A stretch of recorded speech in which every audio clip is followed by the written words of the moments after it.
Kamusta? Welcome to Hoy Talk, a talk show on YouTube and podcast platforms. We speak up on Filipino topics that are less commonly talked about in the Filipino community and maybe even taboo, while also amplifying Filipino voices in the community. I'm your host, April, and I'd like to acknowledge that the episode is being recorded on Treaty 6 territory, the traditional lands of First Nations and Métis people. Today we have two guests, a young Filipino rapper from Calgary and a young Filipina educational assistant for special needs kids from Edmonton. You might be wondering, why are they on the same episode? What does rap have to do with teaching? Well, I guess you'll just have to keep watching to find out. So, to start, Ryan, also named Naxi. Naxi, di ba?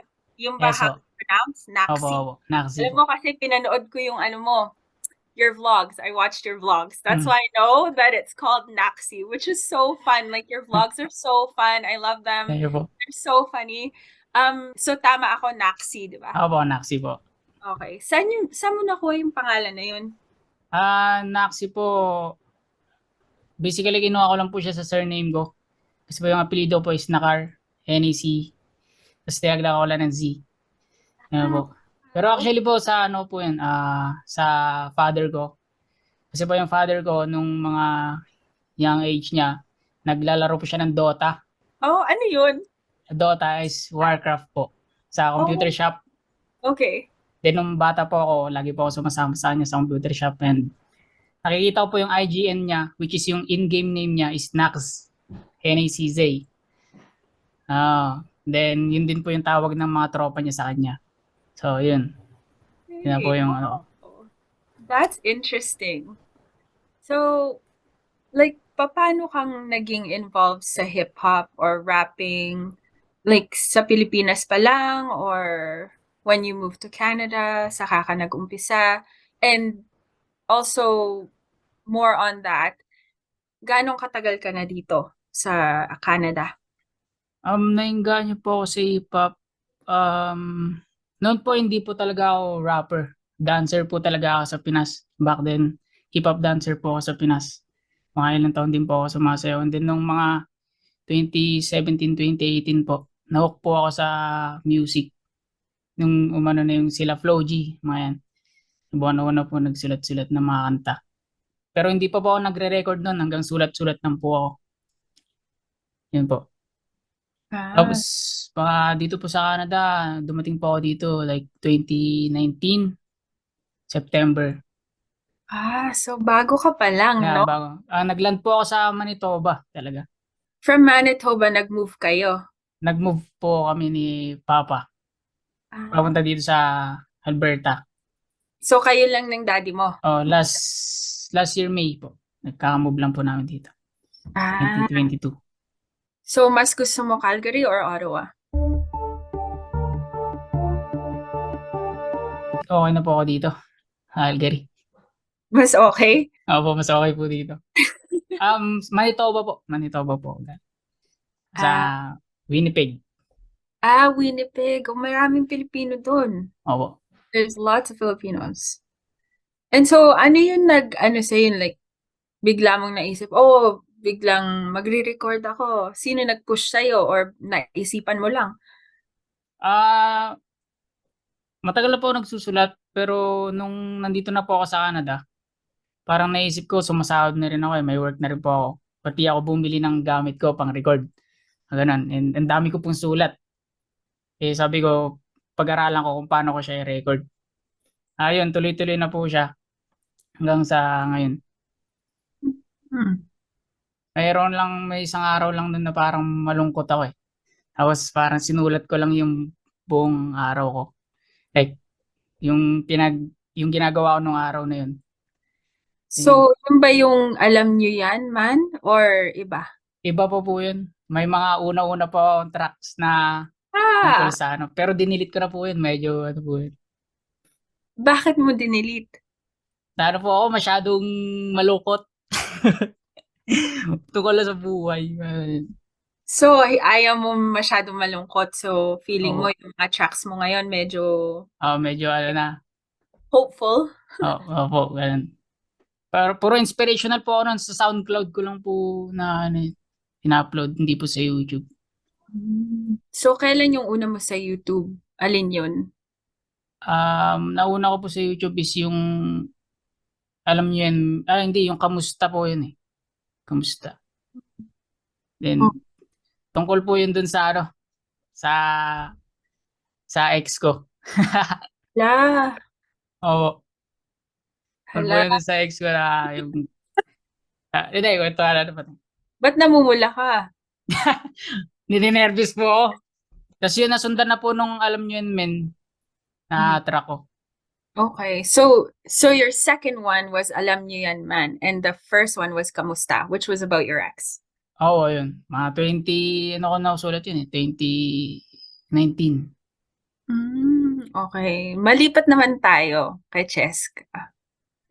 Ngayon na pinag-usapan natin yung ex mo. Now that the ex has been discussed a little bit, we're gonna go to Cheska. So Cheska, I know you said you're an educational assistant with special needs kids. So Yeah. bakit or why did you start doing that? Is that something that you've always wanted to do?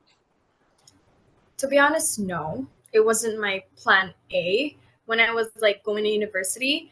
But then, some of you guys know, I Sure. have a brother who has Down syndrome. So that's what inspired me to actually do the certificate course. But then, yeah, it wasn't really my plan because I wanted to be like in a medical style, like office receptionist, clinics, but not the type where I wanted to be a nurse.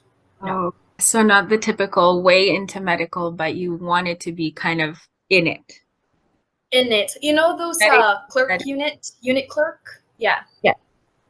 So you're in school now to Yeah, get your- I'm doing dental administration. Yeah. So when do you plan to make that switch? Once I'm done, because I'm not sure if I'm gonna be done by next year. Yeah. Well, that sounds like a good path. And right now you're still teaching. Yes. And then I just got a regular job, regular school at St. Joseph High School. So I'm Mhm. kind of doing all at once. Oh, wow. How is that? It's pretty tiring. Pretty tiring because, you know, the due dates in school, and then I have to work every day. Do you get your weekends off? Sometimes. Yeah. So I remember you came here when you were 13. Yes. So I kind of just wanted to touch on your experience being 13, coming to Canada, and then Ryan's experience coming to Canada when he was, how old were you, Ryan, when you came? 18 po ako. 18. Wow. Yeah. So ano like feeling nyo? Like, let's talk amongst ourselves. Kasi parang yung Hoy, what we want to do is like to really get out to the youth. And I feel like ang ganda ng story kung maririnig nila like how you felt, ano yung mga trials nyo when you came to Canada, and culture shock or lungkot or saya, or ano nararamdaman nyo? Ako po kasi na-feel ko yung homesick when I was like parang 15 or 16. So parang medyo late late ko na siya na-feel. But at first, when we first got here, syempre tuwang-tuwa po ako. Especially sa snow, weather, madaming tao. And then, nag-start na po ako ng school. I started as a grade 7 student here.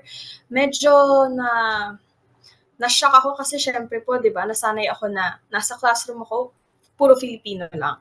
And then now, I have to adjust where madaming cultures. Pero as time passes naman po, na-enjoy ko siya and I made lots of friends with different ethnicities. Ako naman po, yung pagdating ko po dito, sobrang lungkot. Malungkot kasi yung mga may naiiwan ako sa Pinas ng mga tropa na matagal ko na po sila nakasama. Then, tas pagpunta ko po dito, hindi pa po ganun kaganda yung pagdating ko kasi paglapag ko po dito, naghiwalay po yung parents ko. So, parang ako, sabi ko, hindi ko alam kung paano ko may tatawid yung sarili ko. Hanggang sa hindi na ako nag-aaral nun kasi parang feeling ko 'pag mag-aaral ako parang sabi ko parang mabubully lang ako diyan sa school, parang gano'n. Ayoko ng gano'n. So, nag-work na lang po ako. Yun, ta's yun nakahanap na po ako ng mga friends. Hindi naman po ako masyadong na-culture shock kasi yung napuntahan ko po na lugar puro po Pinoy. So, puro Pinoy lang po yung mga nakasama ko nun, wala po akong mga nakatropang puti. Yeah. O, i-plug mo naman yung ano mo, yung vlog mo, right? Kasi nandun mga friends mo, right? In your Opo, vlog as well. yung mga family friend po namin. Yun po yung mga wala po akong magawa rin sa buhay. Like, video-video lang po ako dun, tapos edit-edit ng kung ano-ano.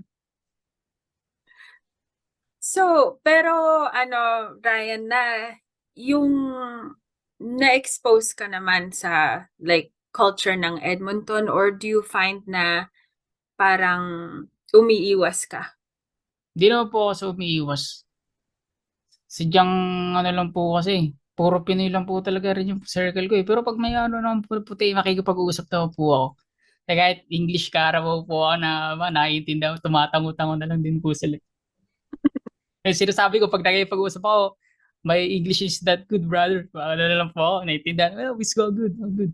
Eh, kapag sa, ano po, pag mga Pinoy po kasi na yung iba, na ang tagal na dito, parang makakaramdam ka pa ng discrimination eh, pag di ka po marunong mag, ano, English. Parang ganun.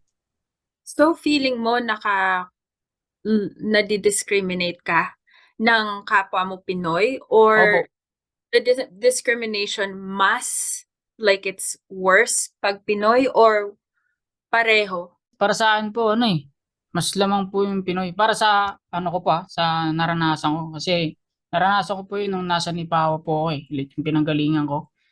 Yung first job ko po nun is sa McDo. And then may manager po ako dun na hindi ko na papangalanan. Pinoy siya. And then, kahit marunong siya magtagalog, hindi siya nagtatagalog kasi parang pinipigay niya ako, parang ganun.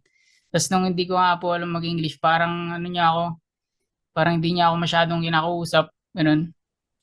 And dapat nga, i-guide niya pa ako, parang ganun. And hindi nangyari. Parang feeling ko nun, parang baba ng tingin nito sa akin. Pero hindi ako magaling mag-English, parang ganun po.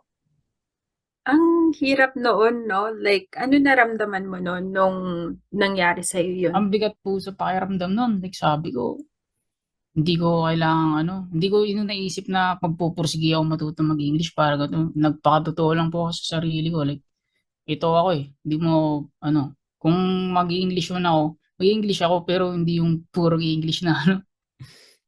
Diba?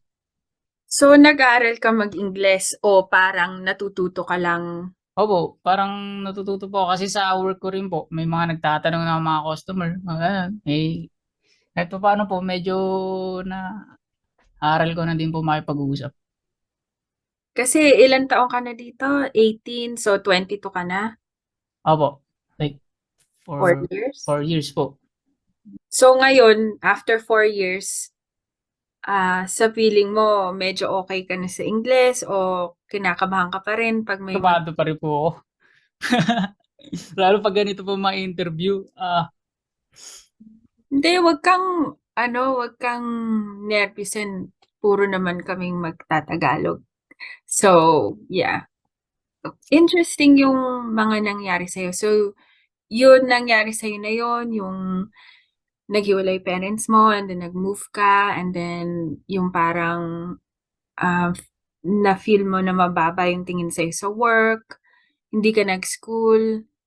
Paano mo nalagpasan yon, and paano mong naalagaan yung mental health mo? Kasi, yeah, kasi yung nakita ko yung isang track mo, Kaya. opo, yun po yan. Yes. Parang nagka-hope ka dun. Like, I feel like that track is so hopeful, and it speaks so much sa siguro um sa mga pinagdadaanan ng bagong dating, especially the youth. So, paano mong na ano sa sarili mo? Like, how did you get over that, and how did you take care of yourself? Yung mental health mo, paano mo naalagaan? Dun na po pumasok yung music sa yung araw po na yun. Like, ano yun eh, parang madaling araw yun. Tapos yung AirPods ko papasok na sa work. Lalabas ako ng work nun like 3 a.m. Nagmumukmuk ako nun, parang may nakinig ako ng beat. Like yung beat nun, nung kaya. Tapos nasulat ko siya. Meron akong unang linya dun na, "Ito na naman ako, nilalamon ng dilim." Parang ganun. Like, inano ko lang yung sarili ko na nakakulong ako. Pero sabi ko, paglabas ko dito sa dilim na to, ako, dapat buo na ako. Parang ganun po yung nasa isip ko nun. Doon na po pumasok yung mga nagsusulat-sulat na ako. Nafe-feel ko na parang gumagaan yung loob ko sa pagsusulat ko ng kanta. Na po yun. Kaya, yun po, pinush ko po yung sarili ko kasi yun po yung escape ko sa kalungkutan. So, yung mental health mo parang it's connected to music. Opo, parang ang gaan ng pakiramdam ko pag nakakasulat ako ng kanta na alam kong makaka-inspire din sa katulad kong may pinagdadaanan. Yun.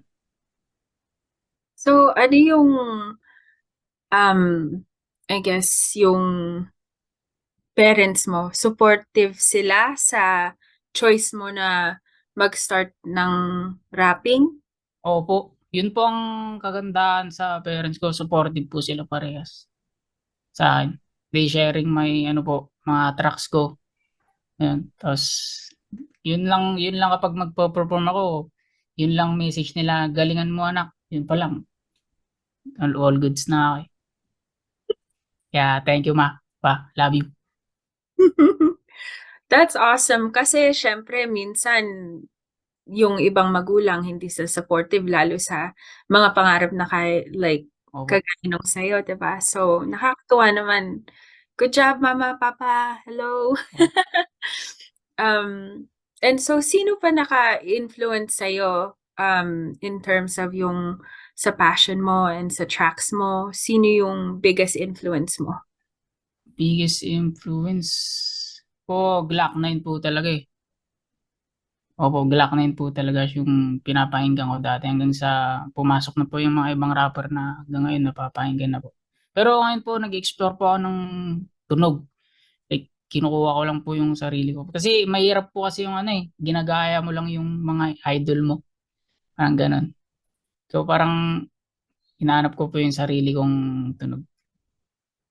Okay, Ryan, paano mo na-record yung mga kanta mo? Paano mo nami-mix? Saan mo ginagawa? Like, baka curious yung mga viewers natin. Nagre-record po ako dito sa room ko lang po. Dito po sa akin nakaupuan ko. Andito po yung mic ko sa tabi ko. Ito. Dito po ako nagre-record. And then ako na rin po minsan nagmi-mix ng mga kanta ko. Pero minsan po pinapamix ko po sa mga ibang tropa. And tas yung beat ko po, binibili ko po siya sa YouTube, like nasa $20, parang ganun. So yung tropa mo na naggagawa na nagmi-mixing, matagal mo na silang kakilala or nakilala mo lang sa Canada or Nakilala ko lang po sila dito sa Canada. Nung paglipat ko po dito sa Alberta, doon ko lang po sila nakilala. sila ba yung kasama mo sa sa vlogs mo? Yung nagkalbo? Hindi po. Wala, hindi po yan. Doon pa po yan sa Manitoba.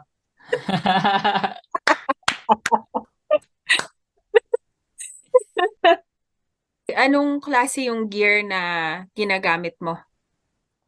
Bali tong mic ko po is Rode NT1. And then yung aking headphones is Audio-Technica M50X.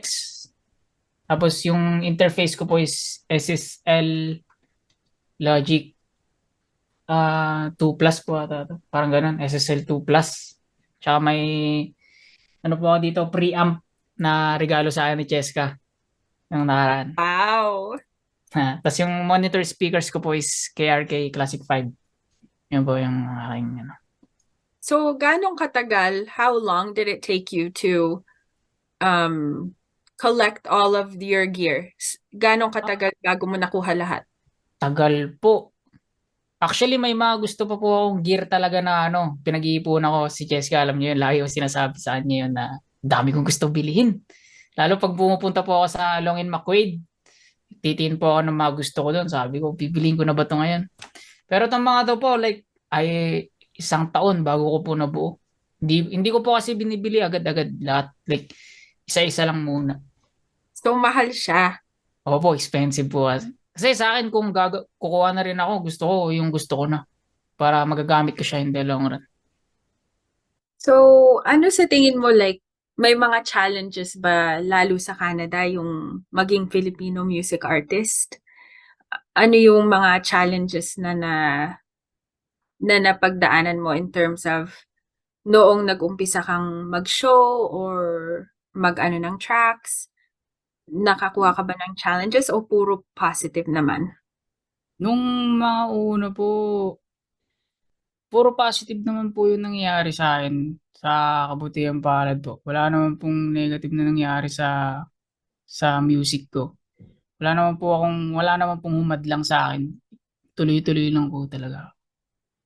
Alam mo, minsan naisip ko parang pag yung walang humahadlang sa'yo and na parang yung may tumawag sa'yo to do it. Tapos biglang ginagawa mo yung gusto mo. I think talagang you're meant to do that, no? Oo, parang gano'n nga po yung sa akin. Parang kunyari, may binabato na negative sa'yo. Parang wala lang ako. Basta ginagawa ko yung gusto ko. Okay ako.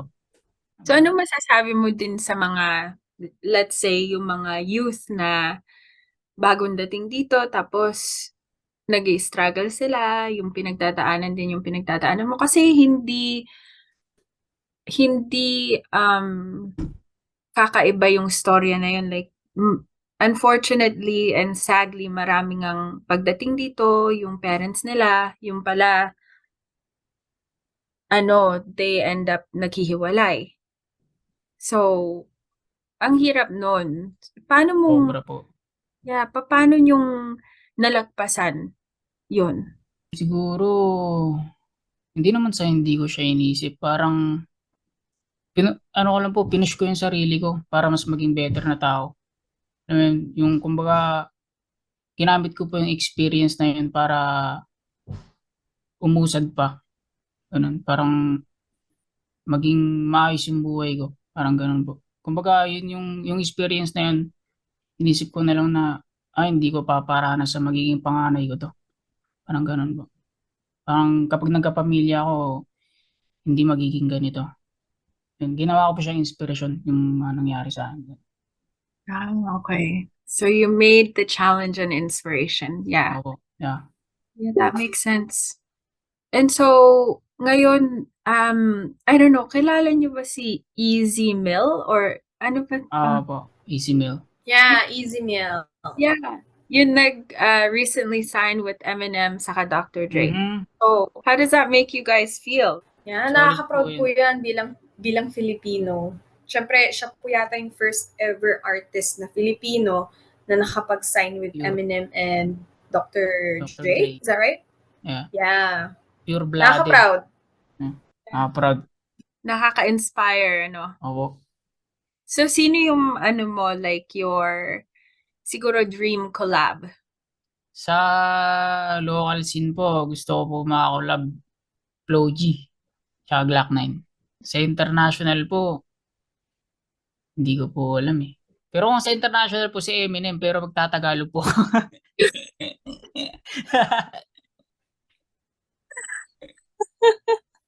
Kasi Glock 9 yung talagang yung impluwensya mo, di ba? Glock 9 po talaga. So, ano yung mga trends ngayon and innovations na nakikita mo sa Filipino hip-hop na gusto mong gawin din or maybe hindi mo nagustuhan or nagustuhan mo? Ano ngayon yung yung parang mga trend?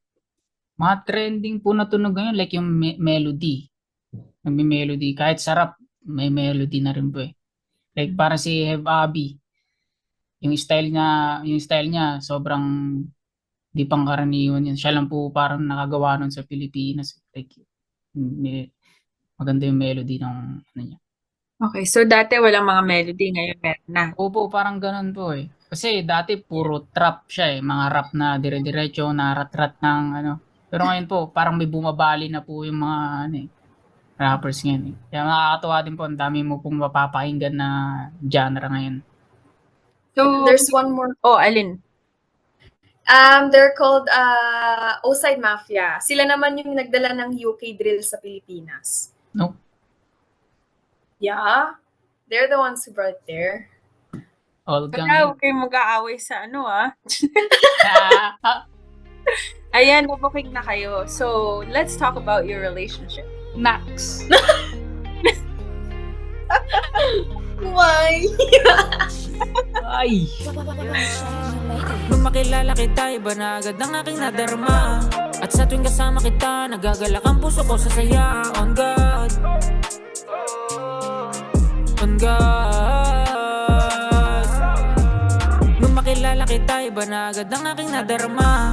At sa tuwing kasama kita, nagagalak ang puso ko sa saya. On God, on God. Kailangan, right? Kasi I said, why would a teacher be with a rapper? Not that they wouldn't be together. I'm just saying, like, on the episode. Diba? Mm-hmm. So, how did you meet? Can I talk? Yes. Si Cheska po ang ano yan kasi siya po detalyado eh. Kasi it was during this, it was December 17, 2020. There was this year-ender hip-hop event. It was called Sanib. So basically, mga local artists, nagpupunta sila sa event para lang mag-perform, you know? And then get together, have some drinks, eat some food. Anyways, so I went there. I took the bus from Edmonton to Calgary. And then so when I arrived, hindi ko pa siya kilala. So the moment na he entered the door, I was like, who was that? And then, meron kaming parang common friend. Close sila, and then best friend ko yung guy. So what I did was, I sat beside him. I was like, sino yun? So I was pointing at him. I was like, sino yun? And he was like, si Naxi, kaibigan ko yan. And then I was like, single ba? May girlfriend ba? He was like, di ko sure, wala yata. And then, sumimpli na lang ako the whole night. Siyempre, sinusundan ko siya ng tingin. And then, all of our friends noticed it. Kahit na i-deny ko siya na, hindi naman. Sabihin lang nila na, halata ka, girl. So yun lang naman yung story. And Lapit. then, hoy, ano ba? And then, in-add ko siya sa Facebook. Tapos, nung pagka-add ko po sa kanya, sabi ko sa kanya, snubber, hindi nang a-accept sa Facebook. And then, at first, he thought I was joking. Sabi ko, tas yun. Tapos, fast forward, paghatid namin, actually, sabay po kaming hinatid. Hinatid kami ni Kuya Dan, hinatid ako sa hotel ko, and then hinatid sa bahay. So, pagpasok ko po ng hotel room, pag-open ng Wi-Fi, he was the first on my notification. He was like, pasabi kay Kuya Dan, thank you sa pagsabay. And then, I took that opportunity para mag-usap kami. So, basically, I did the first move. Okay, your take. Ikaw naman. Ano nangyari? Nung una po talaga nun, parang ano lang po jamming lang po talaga ako ng event na yun. And then, maya-maya, nung battle rap na, parang naandun siya sa likod ko. Tapos, tumatawa siya, wala pa sinasabi yung nagbabattle. Tumatawa siya, tapos sinabi ko sa kanya, uy, stop quiet. Stop quiet, tapos yun, tawa siya ng tawa. Tapos yun, simula na po yun, naisip niya, nag-uusap kami, hindi kami magkakilala. Tapos nung andun ako sa side table, lumapit siya. Sabi niya, Cheska nga pala. Tapos yun, nabot ko. Sasabihin ko nga po sana, ang pangalan ko dapat, hindi Ryan eh. Ipapangalan ko po sana Robert. Robert. Pero yun, sinabi ko, Ryan. Ngayon yun. Okay, doon kami una nagkakilala. If fake name mo sana? Ako. Mag-trip ako lang po sana. So, si Cheska, like, you really looked at him and were like, yo, who is that? And ikaw, Robert, no. Ikaw, Ryan, parang dead ma lang, ganun? Wala hindi ko po siya intention. Wait, Ryan, wala ka talagang intention na nakita mo siya, wala? Parang, Just so mad. hindi, nung una po, parang, sabi ko, ay, tropa to, bagong tropa. Kasi gano'n naman po palagi pagka yung event, may mga babae po na ano doon, nagkakamayan, din nag-end up with tropa lang po. Hindi ko naman po alam na, hindi ko po talaga alam na may gusto siya sa akin. Nung ano, siya na lang po nagsabi sa akin nun eh. Hindi ko nga po alam kung ba't niya ako nagustuhan nung gabi na yun eh. Hindi ko rin alam eh. Basta ano na lang, napansin ko na lang na on the way pa uwi sa Edmonton, sabi ko, bakit hanggang magka-chat kami? Nagre-reply pa rin siya. And then, yun na. So at what point, Ryan, na-realize mo na, okay, parang, Pinapakiramdaman ko pa rin po nung una eh. Kasi, syempre, malay mo, baka pinag-tripan lang din po ako. Di ba? Yan man natin alam. Eh, nung tagal-tagal naman, medyo nararamdaman ko, okay ah. Okay, seryoso.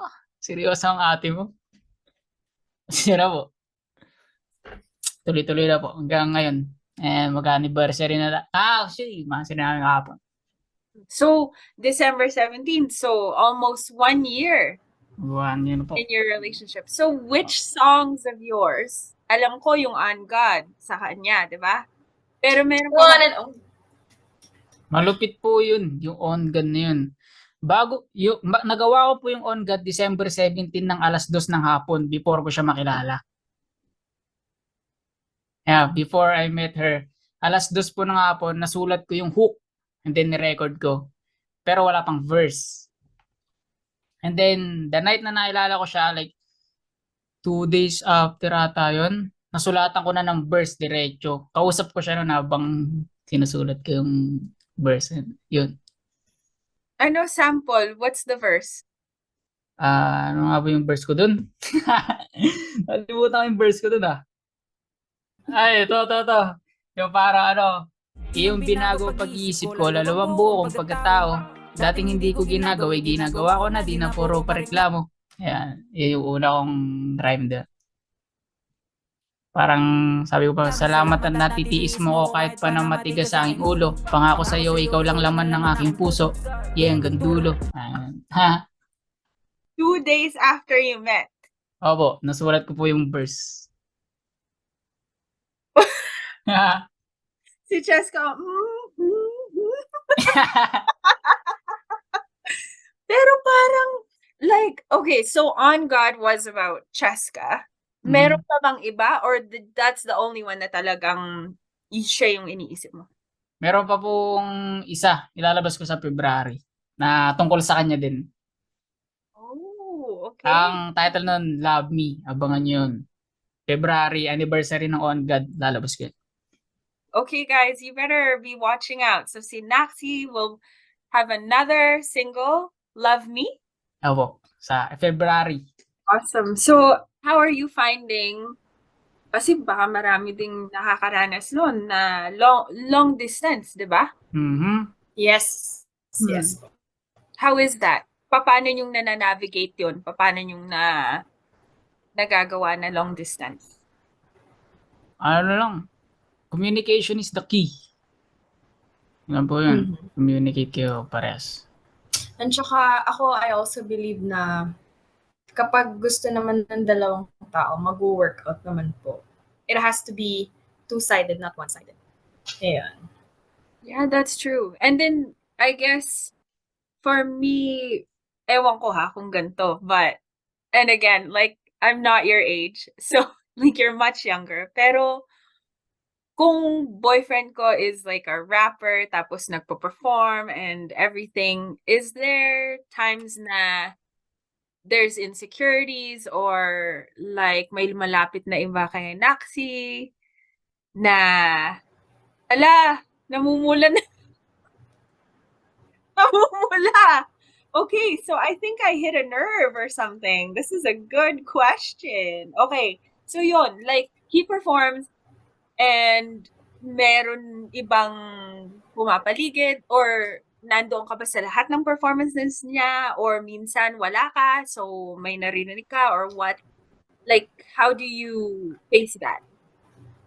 So fortunately naman po, ever since naging kami, all of his performance, nandun po ako. And then, yeah, I have had, hindi naman po sobrang daming experiences, but there are some, especially yung recent namin.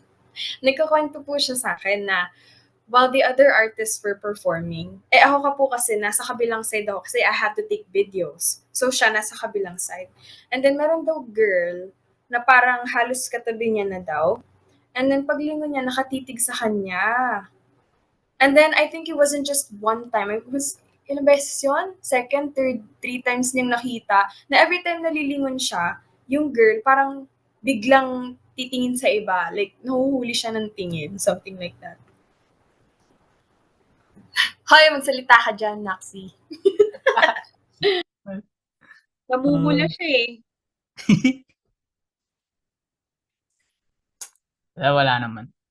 Ano lang yan, syempre, baka, baka nahahangaan lang yung pag-perform or ano. Pero hindi ko naman lalapitan yung mga yan. Alam ko namang ang ugali ng nag-iisang Francesca. Oh, that is so fun. Pero, okay, Cheska, matanong kita. Like, I guess, nag-meet kayo na alam mong rapper siya.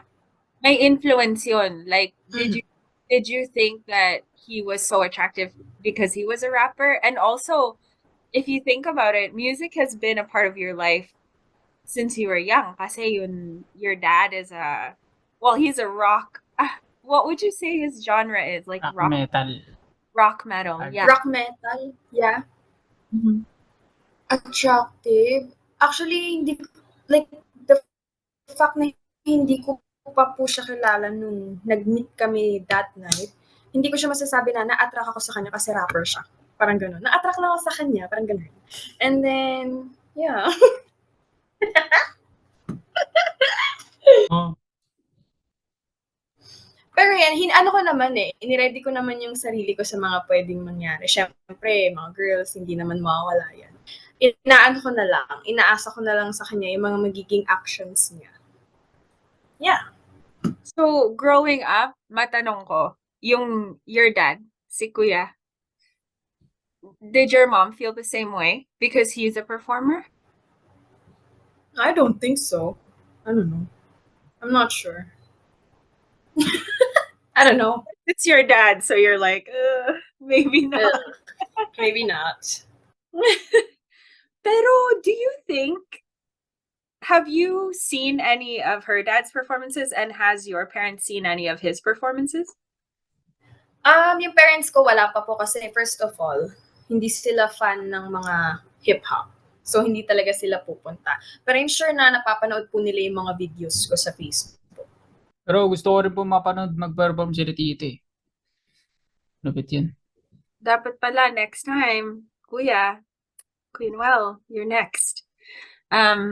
Yeah, that's interesting kasi I feel like music has been such a big part of Cheska's life. So it's interesting na ngayon you're together and he's a rapper, so that's cool. Do you have any concerts coming up?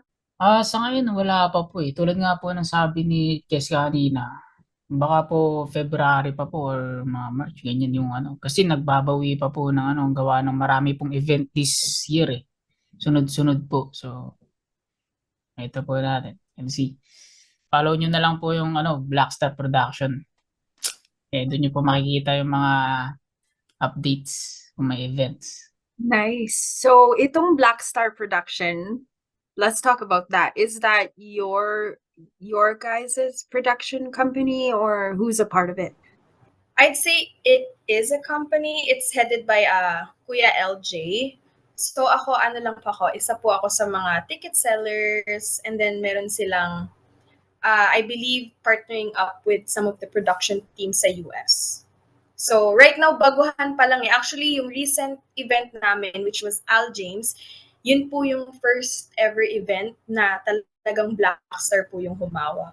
And then along with Empire Productions and Astroworld Productions from the US. Wow, okay. So how does like a production company work? Kayo ba yung gumagastos sa venue or do you pay the artist? How does that all work?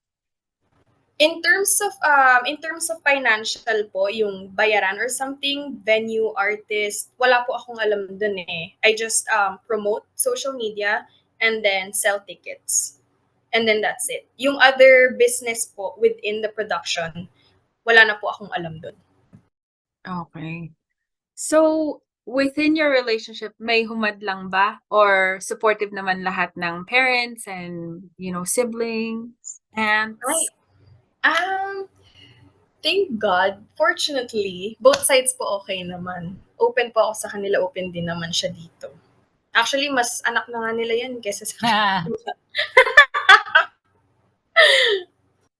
How does that feel, Ryan, na yung buo yung pagtanggap nila sa'yo and then nagvi-visit ka ba often or kasi palitan kayo, right? Cheska comes to Calgary to see your family and then you come here to see her family? Opo, magaan po, sobrang gaan po sa pakiramdam, like parang nung unang punta ko nga po sa kanila hindi po ako nakaramdam ng kaba, eh. Oo, kasi siyempre malinis naman po yung intensyon ko sa anak nila dito na formal po ako magpapakilala. So, ayos naman yung pagtanggap nila sa akin. Sobrang gaan nila kausap. Yun. Si Tita Lala. Yun. Yan, nakakausap ko. Tsaka si Maxi Boy. So you, Ryan, you're just living with your dad, right? Ma'am po. Oh, with your mom. Okay. Tatay ko po nasa Red Deer niya. Yeah. So bumibisita ka rin sa daddy mo? Opo, minsan. Last na punta ko doon, kailan ba yung punta natin doon? Nung June. Yeah. Summer. Naggala po kaming 3 doon and then nagkaroon lang po ng onting salo-salo sa bahay. And then yung sa mommy naman ni Ryan, wala po akong masabi. Mabait siya. Sobrang bait. Like alam mo yun, ano siya, yung hospitable, ganyan. Pinagluluto kami ng ulam. Yan, yung mga simpleng acts of love, ganyan. That's good to hear, no? Kasi parang it just seemed to all fit in terms of una, baka hindi kayo nagkakilala if hindi nag-umpisang mag-rap si Naxi. And then the fact that your parents are so supportive of not just your newfound love and career as a rapper, but also your love relationship. So from that darkness, may light nga na nangyari sa'yo. Oo. Ay, totoo po yan. Totoo po yan. Kaya actually, nung mga una-unang buwan, parang sinasabi ko pa sa sarili ko na parang, deserve ko ba talaga to after of what happened? Sobrang chaos, ang dami. Basta hindi ko siya ma-explain and ayoko na lang i-mention. Pero yun nga, thankful pa rin ako kasi like after everything that happened nung mga nakaraan, ganito yung kumbaga isinukli sa akin ni Lord. So, yeah, malaking pasasalamat din po talaga. Merong liwanag pagtapos ng dilim. Sabi ko nga dun sa kanta kong Alam Nyo Yan Men. Kung di nyo pa napakinggan yan, pakinggan nyo yun. Yes. Yun din nga, I was thinking about that kasi pinanood ko yung ibang vlogs mo saka your songs, and what I found inspiring is na most of your songs is about inspiring others nga. Like even in your bio, sabi mo you want to inspire youth. So another thing is kasi teacher, even though like educational assistant to special needs, meron kami yung Hoy, they were asking, meron bang educational rap na baka mangyari? Tignan po natin yan. Try po natin sulatan yan. Ikaw na lang, kasi hindi po ako kumakanta ako pero hindi po ako marunong magsulat. So it's up to Pwede naman. Naxi. Sulatan kita. Ikaw mag-chorus, no? Ayun. Yeah, I'm also curious kasi nga we would invite Cheska to sing at some of our fiestas saka events. So, nagka-collab na ba kayo? Have you talked about doing that? Kasi sabi mo may mga melody tapos may rap. Is that the future? Actually, may kanta na po kami. pero hindi pa po yun yung final track. Parang ire-record pa po ulit namin siya. Pero may kanta na po kami. Rough draft pa lang po siya. Rough So, pa ang lang po. title niya is Larawan. Kailan ang ano nyo, ang release date? Wala pa po. Ayusin pa po. Ire-record pa po ulit. That's awesome. So pareho pala kayong mahilig sa music and you're both very talented. So that's amazing. What a great match, no? Kasi alam mo minsan yung mga na-interview namin, minsan hindi supportive yung mga magulang, so it's a lot harder. But when they are supportive, it's great. So in terms of yung ilang years na naghiwalay yung parents mo, Ryan, has it gotten better? Like okay naman sila or Okay naman po sila. Yan lang po yung iniisip ko. Like, kesa magsasama pa kayo, hindi naman na makakarinig lang ng away. Hindi kaya mas maganda nang mag-ano para may kapayapaan silang dalawa. Kung saan sila masaya, doon din naman po. yeah, like I feel like that's very mature kasi siguro sa una, syempre napakahirap and then marirealize mo that sometimes kahit masakit yun yung the best thing na mangyari. Tsaka yung mga ganun po, problema na yun. Pampaganda lang ng istorya yun. So ngayon, is your dad also alone in Red Deer? And do you have siblings, Ryan? May kasama niya po dun yung tito, kapatid niya. Mag-isa ko lang pong anak, one and only. Ako rin. One and only child. Yeah. I know how that feels. Mhm. So yung next track, is there a new one coming out soon?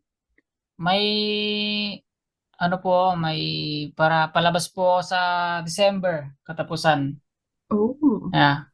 Hindi ko na po sasabihin yung title kasi medyo po siya explicit. Oh, explicit. Okay. Pero po siya, tungkol po siya sa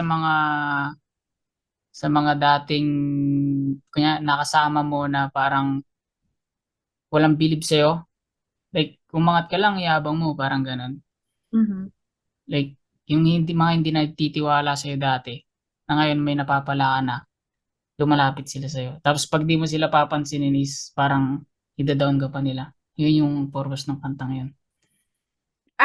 I wanted to ask you kasi pinapakinggan ko yung lapok. Tama ba? Yeah. Anong meaning? Lapok is, ginambol ko lang po yung letters. Ang meaning po talaga nun is kupal. Yeah. Kupal. Yeah. You have to beep that out. Is that explicit? I don't think it's bastos. Okay. Parang expression Just- shape. No? Kind of expression niya. Pero hindi ko alam yung English term niya. So, kung may na-offend na Tagalog speaking, pasensya na ho kayo kung ano yung sabihin noon kasi ako hindi ko alam and Cheska can't. So, I think it's so good to have these conversations kasi nakikita natin from different perspectives, di ba? Like someone who came when they were 13. Nandito ako when I was 1 year old. So, feeling ko like Canada is my home. And then you have Ryan, who came here 4 years ago and experienced a lot of things na challenging. Si Cheska, 13, pero parang meron challenges, but not as challenging as the ones Ryan's faced. So it's very interesting to see how we've all kind of assimilated into Canada and how our experiences have shaped us.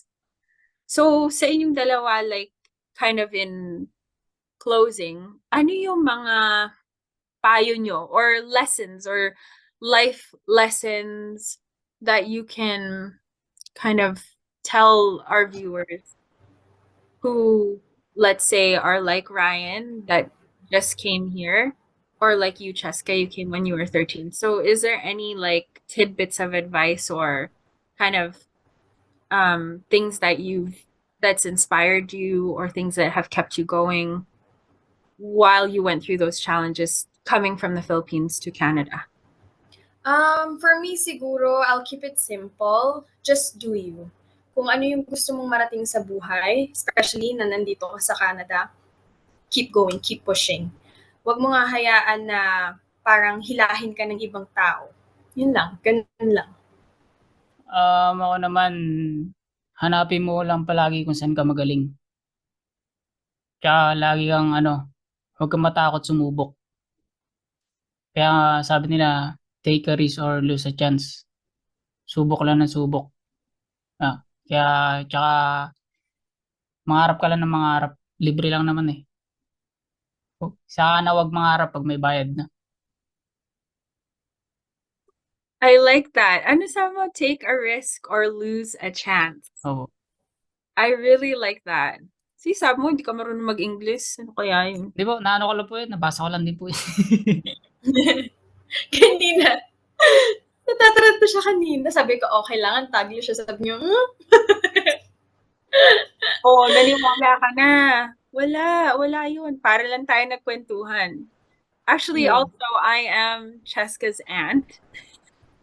Just So it's really nice to finally get to meet you. So it has been so inspiring na knowing that you came here, you went through challenges and you faced them, and now from that darkness you see the light. And it's just so important to, I think, na ma-mention na yung minsan yung mental health mo, it's so challenging pag bago kang dating sa Canada. Syempre, marami kang pagdadaanan, pero you're someone who is an example of someone who faced those challenges and use them as inspirations to make something of yourself. So I feel like for me, that's something to be really, really proud of. So thank you for coming.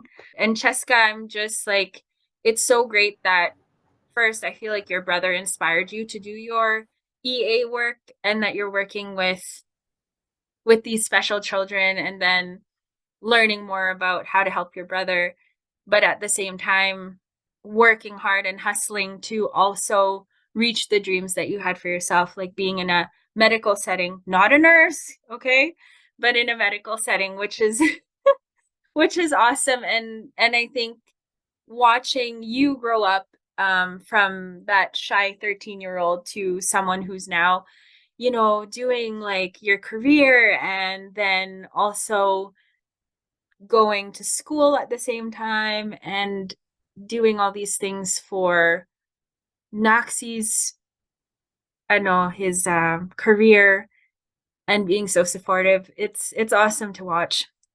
So thank you both. I hope you enjoyed today's episode, and if so, drop us a like, subscribe, or follow our socials, and share the episode. We're also building up future topics, so please, if you have any suggestions, kahit kayo, Cheska, Ryan, if you have any suggestions for us, please drop it in our comments. We're also on Spotify and all the major podcast platforms. Naxi, can you tell us again what your social media handles are para masundan ka namin and we can keep up with your career and your new songs? Stream niyo po lahat ng music ko sa Spotify, Apple Music, sa lahat ng digital streaming platforms. Naxi, NACZ, 3Y. Follow nyo rin po ako sa Instagram ko. Subscribe din po kayo sa YouTube channel ko. Yun din po yung Naxi. And then yung Facebook channel ko, Naxi din po. Maraming salamat. Pindutin nyo na yung follow, subscribe. Libre lang naman yan. Thank you sa inyo. Thank you. Thank you so much, Naxi and Thank you Cheska. po. Maraming salamat po. Thank you. And again, that's NACZ_Y. Follow him and follow us on our socials. Thank you so much, everyone. And hopefully we have given you enough insight that next time you can talk about it. Thank you so much. See you next time. Labanan mo, wag mo talikuran, wag mo susukuan. Labanan